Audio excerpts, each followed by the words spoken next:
La aprobación del presidente Sebastián Piñera cayó a un 29%, esto según la última encuesta de IMARC de marzo. Es la segunda cifra más baja que obtiene el jefe de Estado en sus 2 años de gobierno. Queremos analizar esta cifra. El contacto ahora es con Nivaldo Moyati, quien está en la radio Bio Bio. ¿Qué tal, Nivaldo? Hola, ¿cómo estás, Verónica? Caricello, podríamos decir, esa encuesta ADIMARC, que se centra obviamente en lo que es la evaluación del gobierno, que sigue cayendo. Fíjate que en la última medición de ADIMARC, el mismo Méndez de ADIMARC, que además asesora al gobierno, porque también hay que decirlo que el principal ejecutivo de ADIMARC presta colaboración al gobierno, y eso hay que tenerlo en cuenta, había dicho como que aparentemente se estancaba la caída de la aprobación gubernamental, tanto al presidente como al gobierno mismo. Esto no fue así, y el efecto Aysén aparentemente es lo que repercutió fuertemente.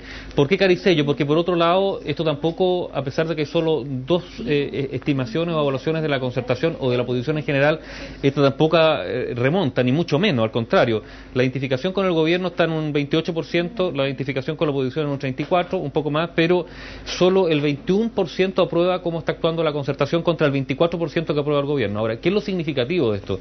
En primer lugar, que tenemos casi 2/3, poco más de 1/3 de identificación o de aprobación de las coaliciones políticas, y por lo tanto una gran mayoría de la población que no se siente interpretada por ninguna de las dos, pero particularmente tampoco por el gobierno. La caída de los ministros políticos también es muy grave, a mi juicio, para el gobierno. Algunos de los ministros fueron los que gestionaron o dieron la cara por la actuación en Aysén, una demanda que tenía el 82% de respaldo, de acuerdo a esta encuesta.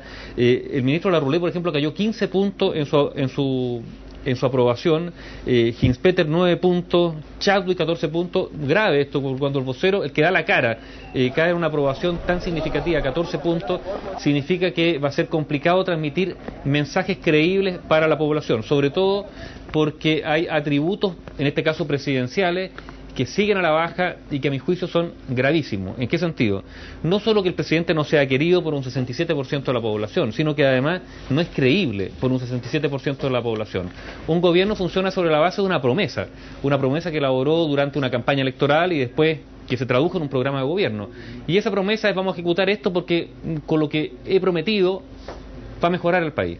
Bueno, si no se le cree a quien encabeza esa promesa, el desaliento puede ser muy muy grande, y aparentemente eso es lo que estamos viviendo. Un desaliento que tiene que ver con una conducción gubernamental, pero también con una figura presidencial en particular a la cual tampoco se le respeta. 65% dice que no es respetado el presidente de la República. Es difícil gobernar con esta mala evolución personal, y también es difícil en la medida en que los ministros políticos pierden adhesión o pierden, por así decirlo, niveles de aprobación. ¿Cuál es el consuelo para el oficialismo? Bueno, que la oposición está probablemente peor. Para el país, para la democracia, esto es muy malo. Vale decir que las dos grandes fuerzas que pretenden disputarse la adhesión ciudadana reúnan tan pocos niveles de, yo no diría ni siquiera de adhesión, de convicción, en el sentido que puedan llegar a hacerlo bien. Y por lo tanto se ve un horizonte bastante yermo, deshabitado en cuanto a alternativas, en particular porque además vivimos bajo un sistema electoral binominal que ha establecido una lógica de el A o el B, y por lo tanto la posibilidad de que surja una tercera fuerza, una tercera alternativa, está casi coartada por el mismo sistema, y eso genera, yo creo, que un desaliento muy muy fuerte respecto al futuro. Ahora, el gobierno puede remontar, si siempre ha dicho que aparentemente tocó fondo. Vamos a ver si esto mejora, porque pese a que hay buenas cifras económicas, el IMASEC hoy día es una prueba, también bajó la aprobación al ministro de Hacienda. Y eso podría también significar que, a pesar de buenas cifras sectoriales a niveles de empleo, de crecimiento económico, esto, a pesar de eso, de esas cifras, la opinión pública no las valora o simplemente ni siquiera las incorpora para hacerle un guiño de aprobación a la gestión gubernamental. Bien, Nivaldo, gracias por el comentario, que tengas un buen fin de semana. Tú también. Gracias, chao.